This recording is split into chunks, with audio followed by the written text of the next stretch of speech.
Assalamualaikum warahmatullahi wabarakatuh. Perkenalkan, saya Nurul Aini sebagai moderator sekaligus pemateri dan anggota saya Sumini. Kami akan membahas masalah mengenai kesalahan sistem pendidikan yang mengakibatkan kekerasan di sekolah. Permasalahan pendidikan. Permasalahan yang akan kita ambil, ada beberapa oknum guru yang melakukan tindak kekerasan dengan dalil untuk kedisiplinan bagi siswa di sekolah. Padahal sebenarnya guru yang melakukan tindak kekerasan tersebut tidak ingin menurunkan egonya dan mengakui kesalahan di depan siswa karena merasa bahwa wibawanya sebagai seorang guru akan hilang. Makna pendidikan. Dari permasalahan yang sudah saya paparkan sebelumnya, itu sangat bertolak belakang dengan pengertian pendidikan itu sendiri, di mana pendidikan merupakan usaha sadar dan terencana untuk mewujudkan suasana belajar dan proses pembelajaran untuk peserta didik secara aktif mengembangkan potensi dirinya untuk memiliki kekuatan spiritual, keagamaan, pengendalian diri, kepribadian, kecerdasan, akhlak mulia, serta keterampilan yang diperlukan dirinya dan masyarakat. Atau pengertian pendidikan juga dapat diartikan sebagai usaha sadar dan sistematis untuk mencapai taraf hidup atau untuk kemajuan lebih baik. Secara sederhana, pengertian pendidikan adalah proses pembelajaran bagi peserta didik untuk dapat mengerti, paham, dan membuat manusia lebih kritis dalam berpikir. Pendidikan merupakan perubahan dari tidak tahu menjadi tahu, masa depan yang cerah berawal dari pendidikan yang baik, dan bangsa yang berpendidikan jauh lebih dihargai daripada bangsa tak berpendidikan.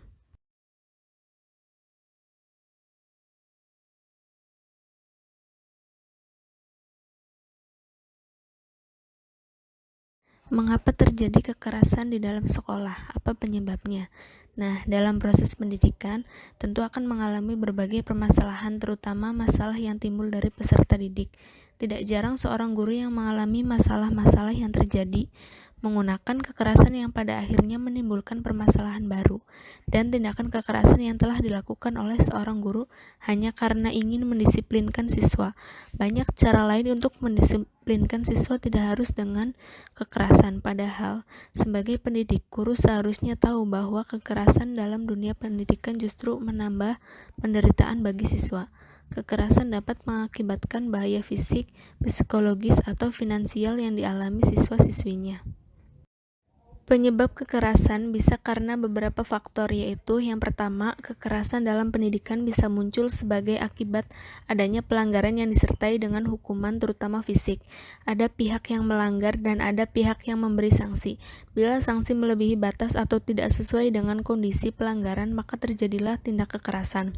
Aksi kekerasan susulan bisa terjadi bila antara pelaku dan korban terjadi aksi saling balas dendam. Tawuran antar pelajar atau antar mahasiswa merupakan contoh kekerasan ini. Yang kedua, kekerasan dalam pendidikan bisa diakibatkan oleh buruknya sistem dan kebijakan pendidikan yang berlaku. Muatan kurikulum hanya mengandalkan kemampuan aspek kognitif dan mengabaikan aspek afektif, menyebabkan berkurangnya proses humanisasi dalam pendidikan. Yang ketiga, kekerasan dalam pendidikan mungkin pula dipengaruhi oleh lingkungan masyarakat dan tayangan media massa. Dan yang terakhir, kekerasan mungkin pula dipengaruhi oleh latar belakang sosial ekonomi pelaku.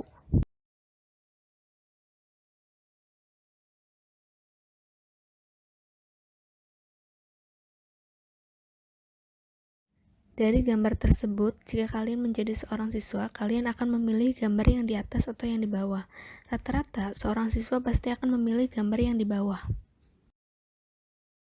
Dari data analisis oleh Studi Program for International Student Assessment (PISA) yang diinisiasi oleh Organization for Economic Cooperation and Development, sekitar 88% siswa di Indonesia setuju atau sangat setuju bahwa guru mereka menunjukkan kegembiraan dalam mengajar.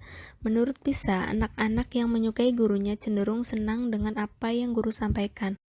Perasaan benci, kecewa, dan tidak nyaman membuat anak-anak tidak akan bisa mempelajari sesuatu dari yang mereka tidak sukai. Dari presentasi tersebut menunjukkan bahwa siswa lebih menyukai guru yang ketika mengajar selalu menunjukkan kegembiraan dalam proses belajar. Oleh sebab itu, anak-anak perlu belajar dengan proses meniru, menghargai kebiasaan baik dengan senyum, pelukan, atau dengan menunjukkan ketertarikan pada apa yang anak lakukan lebih efektif daripada menghukum siswa dengan kekerasan untuk kebiasaan buruk. Adapun 5 langkah untuk membangun bimbingan yang komprehensif menurut Gartel. Yang pertama, pendinginan atau cool down.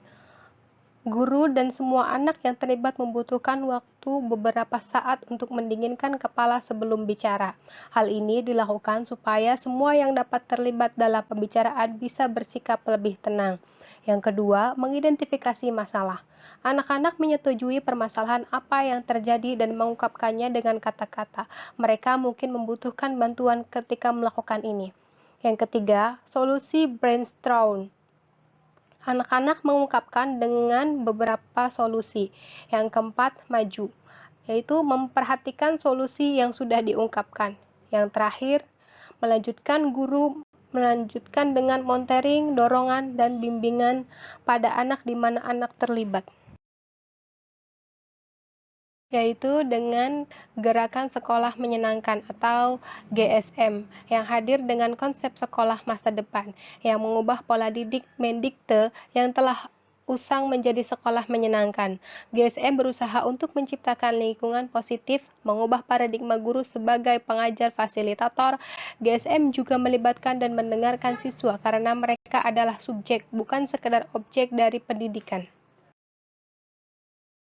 Sylvia, mengenai gerakan GSM, saya sangat setuju karena metode pembelajaran yang lebih menyenangkan itu akan lebih dipahami oleh siswa-siswanya. Pemahaman materi menurut saya akan lebih mudah dikuasai saat kita nyaman dengan gurunya dan metode pembelajarannya. Misalnya, metodenya menggunakan game dalam bentuk PowerPoint maupun animasi ataupun video yang menyenangkan. Itu akan lebih mudah dipahami bagi siswa-siswanya menurut saya. Sikap seorang guru sangat berpengaruh terhadap perkembangan siswanya. Guru sangat dianjurkan untuk lebih memahami tentang metode-metode yang menyenangkan. Sikap seorang guru sangat berpengaruh terhadap perkembangan siswanya. Jika guru mengajar dengan menyenangkan dan tidak membosankan, maka siswa-siswa akan lebih menyukainya. Saat siswa sudah menyukai guru itu dan nyaman terhadap guru itu, maka pembelajaran akan lebih cepat masuk kepada otak mereka. Seorang guru harus bisa memberikan contoh, sikap, pola pikir, bahkan pengaturan emosi yang baik. Cara pembelajaran guru melalui metode yang lebih menyenangkan daripada mengharuskan siswa untuk mengerjakan sesuatu yang sangat sulit dan tidak dipahami. Guru dituntut untuk memberikan sikap dan pola berpikir bahkan pengaturan emosi yang terbaik. Jangan sampai seorang guru mengeluarkan kata-kata yang tidak mengenakan dan memberikan dampak negatif bagi seorang anak. Jika seorang anak sudah terdoktrin dengan kata-kata yang sering guru ucapkan, yang sering diucapkan kepadanya, maka ia akan merasa ya itulah dirinya gitu. Contohnya, saat guru memberikan tugas ataupun terlalu banyak materi dan ingin semua anak bisa menguasai materi tersebut, maka setiap anak kan selalu setiap anak memiliki kemampuan yang berbeda-beda untuk memahami suatu materi, dan tidak semua anak paham 100% apa yang guru ucapkan. Dan seharusnya guru tidak menuntut untuk mendapatkan nilai yang sempurna karena anak-anak memiliki kemampuan yang berbeda.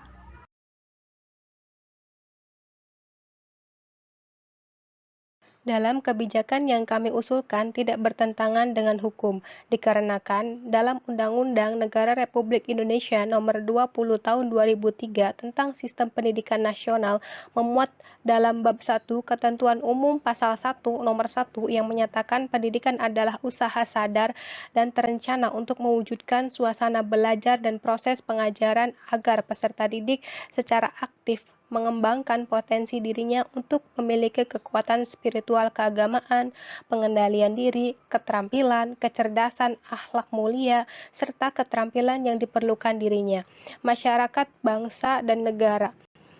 Pasal 1 nomor 6 bahwa pendidik adalah tenaga kependidikan yang beraktualisasi sebagai guru, dosen, konselor, pamong belajar, dan sebutan lainnya yang sesuai dengan kekhususannya, serta berpartisipasi dalam menyelenggarakan pendidikan.